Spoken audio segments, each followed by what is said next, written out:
A gente observa, né, quanto cuidado que falta com as outras pessoas, mas o cuidado começa consigo mesmo, né? Cuidar da mente, né, como você trouxe, meditação, cuidar da alimentação saudável, da pele. Então, autocuidado é uma base mesmo para a gente poder cuidar dos outros e ter um mundo melhor mesmo, né? Então, poder se cuidar. O cuidado que você teve com as crianças também, eu vejo, porque a gente vive numa sociedade que não acredita em métodos não tradicionais de educação, né? E você tem esses 3 exemplos maravilhosos aí, né, de cada um. Pierre hoje um excelente investidor, muito reconhecido onde ele está. David, excelente cineasta, CEO da família, todas as coisas que ele faz. Guilherme, mais de 180 medalhas, assim. Então, você criou 3 seres humanos incríveis, assim, e numa sociedade que não acreditava, né, e continua não acreditando em modelos não tradicionais de educação, né? Fora da caixinha, pensar fora da caixinha. Mas como é que foi? Como é que você sempre enxergou isso? Assim, você tinha um medinho lá atrás de, putz, e se der errado? Assim, não, você sempre teve essa confiança, assim, de que estava no caminho?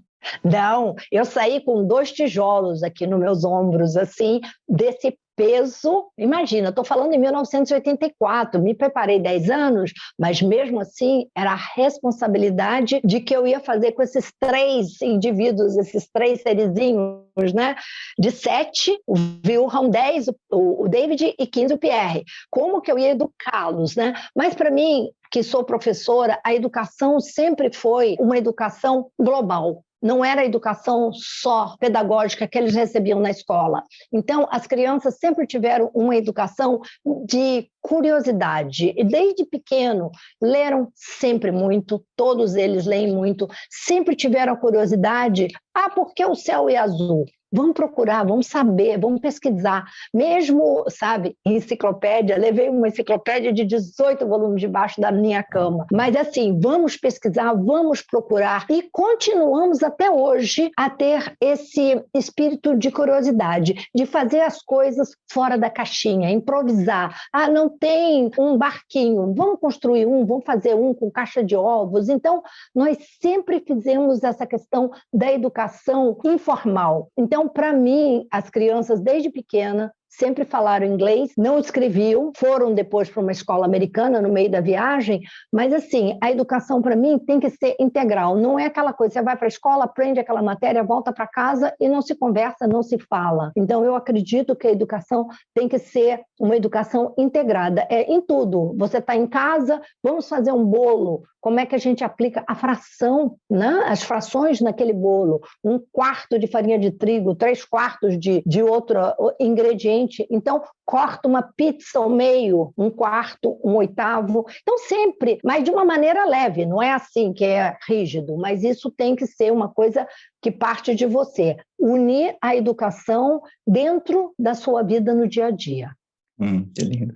E eu perguntei também de forma egoísta, porque eu vou ser pai em breve, minha esposa está grávida aí de 5 meses. E mais um lugar que você é uma referência para mim, porque quando eu imagino assim, né, o modelo tradicional, escola, no mesmo lugar, sempre gostei muito de viajar. Acabei, como eu te contei, pedi demissão do meu trabalho, viajei por 3 anos. Hoje eu moro aqui na natureza, no litoral norte de São Paulo, mas eu sempre fico assim, tem vindo esses pensamentos, né? Porque existe uma crença, não, você tem que estar num lugar, numa cidade grande que tem essas coisas todas para criança e tudo aquilo. E aí quando eu olho para você, que é considerado talvez o extremo do tradicional, assim, né, de quem educou os filhos, eu vejo que é a minha referência, assim, né? Porque eu lembro até de uma passagem no livro que vocês ficaram uns meses na Nova Zelândia, se não me engano, numas tribos ali perto, acho que não sei se era Papua Nova Guiné, não lembro onde é que era exatamente, mas onde que tinham esse contraste, né?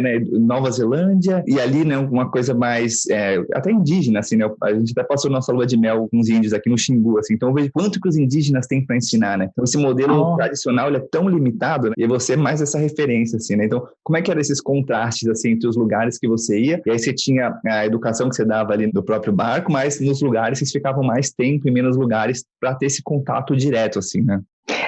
Uma das coisas que, quando nós chegamos no Caribe, que trocamos a escola das crianças para uma escola americana de correspondência, que é a escola oficial dos esquimós, então eles mandavam uma vez por ano todo o material e cada mês eles tinham que entregar os seus trabalhos. Dali foi muito importante porque, como eles tinham crianças, né? Crianças no mundo inteiro, tem mais de 100 anos de experiência, eles davam, por exemplo, os trabalhos assim, o meu meio ambiente, né? Onde você está, descreva, fale sobre a cultura, fale sobre a moeda local. Então, era uma escola que via já cada aluno em diferentes ambientes. E isso serviu muito para a nossa educação, de educar as crianças em cada um daqueles lugares, eles fazendo pesquisas em loco. Qual é o dinheiro que usa, qual a alimentação que usa, como vivem as pessoas. E esses contrastes todos. Eu me lembro que uma vez o Vilma estava lendo o livro, nós estávamos em Fiji,